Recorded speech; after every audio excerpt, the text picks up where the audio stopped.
हरि ओम। हरि ओम। सरस्वती श्री गणेशाय नमः। सरस्वती श्री गणेशाय नमः। गुरुर्ब्रह्मा गुरुर्विष्णु गुरुर्देवो महेश्वरा। साक्षात् गुरु परम ब्रह्म तस्मै श्री गुरुवे नमो नमः। श्री गुरु चरण सरोरज निज मन मुकुर सुधार। बण रहो रघुबर विमल यश जोधायक फलचार। बोधहीन तनु जानिके सुमिरौ पवन कुमार। बल बुद्धि विद्या देहु मोहे हरहु कलेश विकार। राधे तू बड़ी भागनी कवन तपस्या कीन।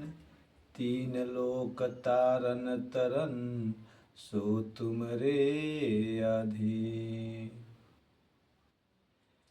राधे तू मेरी स्वामनी मैं राधे तेरा दास। जन्म जन्म मोहि दीजिए श्री वृंदावन वास। प्रेम से बोलिए वृंदावन बिहारी लाल की जय। जमुना महारानी की जय। सुखदेव महाप्रभु की जय। भागवत भगवान की जय।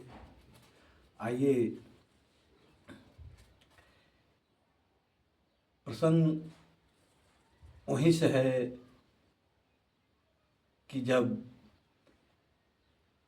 गौकर्ण जी महाराज अपने भाई धुंधकारी को मोक्ष हेतु कथा श्रवण करा रहे हैं उत्तम नगर गांव में। उस उत्तम नगर गांव में केवल नदी के किनारे बांस का बगीचा था। किसका बगीचा था? केवल बांस का। और उसी बांस के बगीचे में गौकर्ण जी महाराज भागवत भगवान को अनुष्ठान करते हैं। और गौकर्ण जी अपने भाई प्रेत आत्मा धुंधकारी को बुला करके बैठाते हैं कि हे भ्राताश्री आप आइए और यहाँ विराजमान होइए। एक कथा मैं आपके लिए ही कर रहा हूँ। अन्य जितने उस गांव के अगल बगल के लोग थे, श्रोता थे, सब कोई जा कर के प्रेम से श्रद्धा से कथा श्रवण कर रहे थे। कथा चल रही थी। कहा जाता है कि जहाँ भगवान की चर्चा हो, भगवान का कथा हो, वहाँ हनुमान जी बिन बुलाए जाते हैं। वहाँ हनुमान जी बिन बुलाए जाते हैं। हनुमान जी का जब आगमन हुआ उस पंडाल में तो देखे कि ये धुंधकारी प्रेत आत्मा कथा सुन रहा है। हनुमान जी सोचे कि ऐसे ऐसे पापी यदि भागवत को श्रवण करेंगे तो उनका उद्धार हो जाएगा, मुक्ति हो जाएगा। इसलिए ये पापी जो है सबसे ज़्यादा अपने माता पिता को परेशान किया, तंग किया और पूरे गांव नगर को भी तंग किया। अतः ये भागवत को यदि विधि पूर्वक श्रवण कर लेगा तो इसका मुक्ति हो जाएगी, कल्याण हो जाएगी। और ऐसे पापी को मुक्ति कल्याण नहीं होना चाहिए, इसको नरकगामिक होना चाहिए। ऐसा विचार बनाया कि ये प्रेत आत्मा भागवत के अधिकारी नहीं है। ऐसा उन्होंने विचार बनाया और मन में विचार बनाया मैं इसको भागवत कथा श्रवण करने नहीं दूंगा। हनुमान जी ने विचार बनाया कि मैं इसको भागवत कथा श्रवण करने नहीं दूंगा। क्योंकि इसको जाना चाहिए घोर महान नरक में, लेकिन भागवत श्रवण कर लेगा तो ये सीधे मोक्ष को प्राप्त होगा। तो हनुमान जी ने क्या किया, अपने पिता पवन देव का वेग, पिता का सारी संपत्ति का अधिकार किसका होता है, उस पिता का पुत्र का। तो पवन का पुत्र श्री हनुमान जी महाराज हैं, और पवन देव का वेग लेकर के हनुमान जी आए और उस दुष्ट आत्मा धुंधकारी को वहाँ से उड़ा करके बहुत दूर लेके चले गए। जब लेके चले बहुत दूर कर दिए, फिर प्रेत आत्मा धुंधकारी आकर के वहाँ बैठ जाता है, बार बार बैठ रहा है, बार बार हनुमान जी ने हवा के वेग से इसको दूर कर रहे हैं और भाग भाग करके आकर के बैठ जा रहा है। यहाँ जब परेशान हो गया प्रेत आत्मा तो क्या किया कि वहीं उसी बांस के बगीचे में एक बांस, उस बांस में के अंदर आके छुप कर बैठ गया। आप लोग देखे होंगे कि कितना आंधी तूफान आ जाए, बड़े बड़े वृक्ष पट जाते हैं, लेकिन बांस का कोढ़ जो होता है वो उलटता नहीं है, बढ़ता नहीं है। यह उस बांस के अंदर के प्रवेश हो गया और वहीं समाधि लगा के बैठ गया। हनुमान जी बहुत प्रयास किए धुंध को भगाने के, धीरे धीरे के कथा चल रही। एक दिन कथा प्रभाव से एक बांस की काटती थी, दूसरी से दो सांस जाती थी। ऐसे करते करते सप्तम दिवस यानी 7 का कथा जहाँ संपन्न हुआ, वहाँ उस गांठ का 7 गांठ फट गया और प्रेतात्मा धुंधकारी सूक्ष्म रूप धारण करके शरीर देह धारण करके प्रकट हो गया और अपने भ्राता गौकर्ण जी के चरण स्पर्श किया कि हे भैया गौकर्ण जी, आपकी कृपा से, आपकी मेहरबानी से और आपके होते मेरा परम कल्याण हो गया। और देखिए ये ऊपर से विमान आया है, भगवान के धाम से विमान आया है, मैं भगवान को धाम को जा रहा हूँ। अब यहाँ प्रश्न ये उठता है कि वहाँ केवल बांस का बगीचा था, परंतु धुंधकारी कौन से बांस में बैठा था, उस बांस का क्या नाम था? या कठबांस था, या हरौती था, या धनबास था, या पहाड़ी बांस जो मोटा मोटा होता है वो था? कौन सा बांस था कि जिसमें धुंधकारी प्रेत आत्मा बैठ के और निश्चित होकर के भागवत कथा को श्रवण किया? परिणाम स्वरूप ये हुआ कि उस प्रेत आत्मा को मोक्ष प्रदान हुआ। अब आप इस पर विचार करें और इस कथा के माध्यम से आप ध्यान दे करके विचारिएगा कि आखिर वो कौन सा बांस था जिसमें धुंधकारी बैठा हुआ था। ऊपर से विमान आया और विमान में धुंधकारी अपने भैया गौकर्ण जी का नमन करके उस विमान में बैठना था। तो वहां पे जितने श्रोता थे वो श्रोता लोग प्रश्न पूछ पड़े गौकर्ण जी से कि महाराज गौकर्ण जी, ये कथा में भेदभाव कैसा? भेदभाव का मतलब ये होता है, कथा तो हमने सब सुने, हम सब जितने पंडाल में श्रोता बैठे थे, हम सब कथा को श्रवण किया है, और विमान केवल एक आया, वो भी पापी धुंधकारी लिए। गौकर्ण जी ने महाराज जी प्रश्न का जवाब देते हैं कि हे प्रेमी भक्तों, आप लोग भागवत की कथा तो सुने हैं, चर्चा सुने हैं, लेकिन उसी प्रकार के सुने हैं जैसे आपका शरीर कथा पंडाल में और मन कथा से बाहर। जैसे हम लोग आज कथा सुनते हैं, कहीं कथा सुनते हैं, पंडाल में तो बैठे रहते हैं, लेकिन ध्यान हमारा घर गृहस्थियों पर रहता है, कहीं नौकरी बिजनेस में रहता है, कहीं धंधा पे रहता है, मतलब मन हमेशा भागा ही रहता है। तो मन वहाँ नहीं था, तन वहाँ था।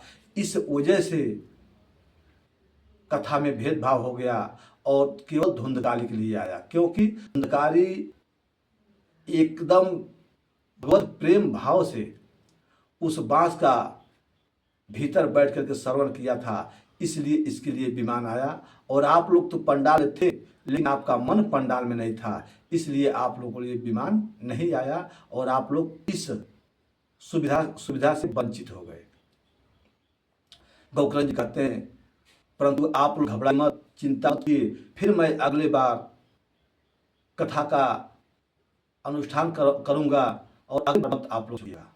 तो प्रमाण आता है श्रीमद् भागवत से कि दोबारा जब गौकर्ण जी महाराज भागवत का अनुष्ठान कराया तो उस उत्तम नगर के जितने मानव को छोड़िए, वहाँ पर जितने पशु थे, जितने वहाँ पर कुत्ता बिल्ली गाय भैंस मानव स्त्री रूप में या पुरुष रूप में जितने लोग वहाँ कथा श्रवण किए थे, दूसरे बार भागवत के अनुसार सब लोग वर्णन करते हैं, बताते हैं कि उन सबके लिए एक एक विमान अलग से आया था। दूसरा बार जब कथा हुआ था तो वहाँ के कुत्ता के लिए, वहाँ के बिल्ली के लिए, वहाँ के पशु पक्षी के लिए अलग अलग विमान आया और सबने अपने अपने विमान में बैठ करके गौकर्ण जी महाराज के साथ होकर के सब परम धाम को प्रस्थान कर गए। प्रेम से बोलिए भक्त वत्सल भगवान की जय, भागवत भगवान की जय। तो ये भागवत की महिमा है। अभी भागवत का महिमा बहुत है, लेकिन मैं सब में चल रहा हूँ और कभी अवसर आएगा तो विस्तार भी होगा, लेकिन जितना भी कथा चल रही हैं वो टोटल कथा में चला है। आज यहाँ श्रीमद् भागवत कथा को श्रवण करके गौकर्ण जी उस गांव के सभी बच्चों का, छोटे बड़े बड़े बुजुर्गों का, सबको लेकर, सब जीवात्माओं को लेकर के गौकर्ण जी ने सीधे परम धाम को प्राप्त किया। ये रहा भागवत का विशेषता, केवल वर्णन का। अभी भागवत आरंभ नहीं हुआ है, केवल भागवत का वर्णन चल रहा है। भागवत ही वर्ण में आता है कि एक बार सुखदेव महामुनि कथा कर रहे थे नैमिषारण्य में, कथा श्रवण कर रहे थे श्री परीक्षित जी महाराज। तो जब कथा चल रही थी उसी बीच में स्वर्ग से देवता सब अमृत कलश लेकर चले, देवता सब अमृत कलश लेकर के चले वहां पर, और ला करके श्री सुखदेव महाप्रभु और परीक्षित जी के बीच में उस अमृत कलश को रख दिया गया और दंडवत पकड़ करके एक किनारे जा करके खड़े हो गए। सभी देवताओं लोग खड़े हो गए। सुखदेव महाप्रभु उन देवताओं से पूछते हैं, भाई ये सब क्या है, आखिर ये घड़ा में क्या है? तो देवता लोग ऐसे बोले कि वो लोग क्या लाए हैं। बोले, अरे महाराज ये कोई साधारण चीज नहीं है, ये अमृत कलश है। अच्छा, तो अमृत कलश है, तो अमृत कलश को इस मृत लोक के लिए क्यों लाए हो? इसका स्थान तो स्वर्ग में है, तो आप लोग इस मृत लोक में क्यों लाए हो इसको? सभी देवता ने एक स्वर में बोला, सरकार मैं ये चाहता हूं कि राजा परीक्षित जी का अकाल मृत्यु रहा है। समीक जी के पुत्र श्रृंगी जी ने के माध्यम से अकाल मृत्यु का श्राप इनको मिला है, और मैं चाहता हूं कि ये अमृत कलश का 2 बूंद अमृत महाराज परीक्षित जी को पिला दिया जाए कि ये मौत से, मृत्यु रूप मौत से ये इनका चिंता मुक्त हो जाएगा। तो राजा पर श्री सुखदेव जी महाराज बोले कि अच्छा, बहुत बढ़िया विचार है। जब ऐसी भावना लेके आए हो कि राजा परीक्षित और कुछ दिन भारत भूमि में वास करें, इस भाव से लाए हो तो खूब शौक से पिला दीजिए। देवताओं ने कहा, महाराज आज के बाद राजा परीक्षित जी अगर इस दुनिया से चले जाते हैं, इस मृत्यु लोक से चले जाते हैं, तो इस भारत भूमि को कोई धर्मात्मा राजा नहीं मिलेगा। इनके बाद कोई धर्मात्मा राजा अब इस भारत भूमि के लिए असंभव है। जितने राजा मिलेंगे वो सब धर्म विरुद्ध राजा मिलेंगे। आप नजर उठा के देख लीजिए, आजकल के जितने राजा हैं छोटे बड़े, उनका नियम क्या है? मुख से वाणी क्या निकलती है और उनका क्रियाक्रम क्या होता है। इतना बात जब देवताओं ने कहा कि हे महाराज, मैं चाहता हूं कि इस अमृत कलश को 2 बूंद पिला दिया जाए और भारत भूमि के संत महात्मा निर्भीक होकर के राजा परीक्षित के राज में अपना भजन भाव कर सके। देवताओं की बात सुन करके श्री सुखदेव महाप्रभु बोले ठीक है तो पिला दीजिए। उसके बाद देवताओं ने अपना निवेदन किया। प्रार्थनाकार एक निवेदन हमारा भी है, और क्या कहना चाहूँ। देवताओं ने कहा कि हे सरकार, मैं यही है कि मैं चाहता हूं कि इस अमृत कलश को महाराज परीक्षित जी को पिला दिया जाए, और जो ये कथा श्रीमद् भागवत रूप इनको पिला रहे हैं वो हमको पिला दीजिए, बराबरी में हो जाए महाराज। इतना बात जब श्री सुखदेव जी महाराज सुने तो कस के ठट्ठा मार के हंसते हैं और कहते हैं कि क्या तुम देवताओं को ठगते ठगते तुमको आदत पड़ गई है, तुम आज एक ऋषि महात्मा को ठगने चले आए और इसी समय एक कलश लेकर के तुम लोग यहां से भाग जाओ। इसी समय अपना अमृत कलश लेकर के यहां से भाग जाओ, क्योंकि तुम श्रोता नहीं हो। अगर तुम श्रोता बन के आए होते मैं तुम्हें प्रेम पूर्वक आदर पूर्वक एक कथा मैं तुमको श्रवण रहा, क्योंकि इतने लोग इतने भक्तजन यहाँ बैठ करके कथा श्रवण करते हैं, तुम भी आकर के बैठ करके कथा श्रवण कर लेते, मैं तुमको भगा थोड़ी देता, मैं तुमको भी कथा सुनाता। परंतु तुम श्रोता बन के नहीं आए हो, तुम सौदागर बन के आए हो। सौदागर का मतलब कि महाराज हमारा ये ले लीजिए और अपना वो चीज दे दीजिए। भाई, वस्तु का आदान प्रदान कब होता है कि जो वो वस्तु बराबरी में हो। बराबरी का वस्तु हो तो आदान प्रदान अदला बदली कर लिया जाता है। परंतु तुम्हारा जो एक मणि है, कांच का टुकड़ा, सुखदेव महाप्रभु कहते हैं कि हे देवताओं, तुम्हारा जो मणि है ना, एक कांच का टुकड़ा है, और हमारा जो कथा रूप मणि है ये करोड़ों मणि के समान है। एक मणि नहीं, करोड़ों मणि, करोड़ों सूर्य समान। अब बताइए एक सूर्य से कितना प्रकाश होता है। और सुखदेव जी कहते हैं हमारा श्रीमद् भागवत कथा जो है वो करोड़ों सूर्य के समान है। एक सूर्य में इतना प्रकाश है तो करोड़ों सूर्य में कितना प्रकाश होगा। जितना करोड़ों सूर्य में प्रकाश होगा उससे भी कई करोड़ ज्यादा हमारे श्रीमद् भागवत अमृत है, ये प्रकाशित करता है। और तुम हम कांच का टुकड़ा दिखा रहे हो। कांच का टुकड़ा मतलब जब तक वो घड़ा हाथ में है और सुरक्षित है तब तक तो सुरक्षित है, और जहां हाथ ढीला हुआ ऊपर से घड़ा गिरेगा तो घड़ा भी चूर, उसमें का अमृत जो भी है सब बिखर जाएगा। और हमारा श्रीमद् भागवत कथा अमृत जो है ये जितना ही चलती है उतना ही कथा बढ़ती है। इसका विशेषता यही है कि जितना ही कथा चलती है उतना ही कथा बढ़ती है। और तुम्हारा कांच का टुकड़ा, उसमें जो अमृत है उसमें से 1 बूंद निकालो, 2 बूंद निकालो, कम होता ही जाएगा और हमारा कथा बढ़ता जाता है। देखिए इतना करके और तुरंत सुखदेव महाप्रभु ने उन देवताओं को फटकार दिया और वहां से अमृत कलश सहित भगा दिया। देवता मुंह लटाए सीधे अपने घर स्वर्ग जा रहे हैं। कहाँ गए? सब देवता मिल करके सीधे गए ब्रह्मलोक ब्रह्मा जी के पास, और ब्रह्मा जी के पास जाकर के शिकायत करते हैं कि हे महाराज, देखिए मैं मृत्यु लोक में गया था कथा श्रवण करने के लिए। श्री परीक्षित जी कथा श्रवण करते हैं, वहाँ हम लोग गए थे कथा श्रवण करने के लिए, लेकिन बाबा बैरागी सुखदेव जी ने हमको फटकार करके अपमान करके वहाँ से भगा दिया और कहते हैं कि तुम कांच का टुकड़ा हमें दिखाते हो।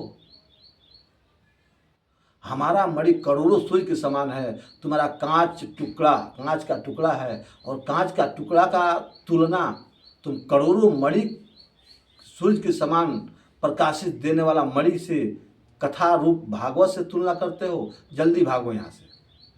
हमें सरकार फटकार करके उन्होंने भगा दिया। और मैं ये जानने के लिए आपके पास आया हूँ कि उस भागवत में, उस पन्नों में आखिर क्या विशेषता है कि श्री सुखदेव जी, हमारा जो अमृत है, सब कोई जानता है कि जो अमृत पीता है अमर हो जाता है, अमर हो जाता है।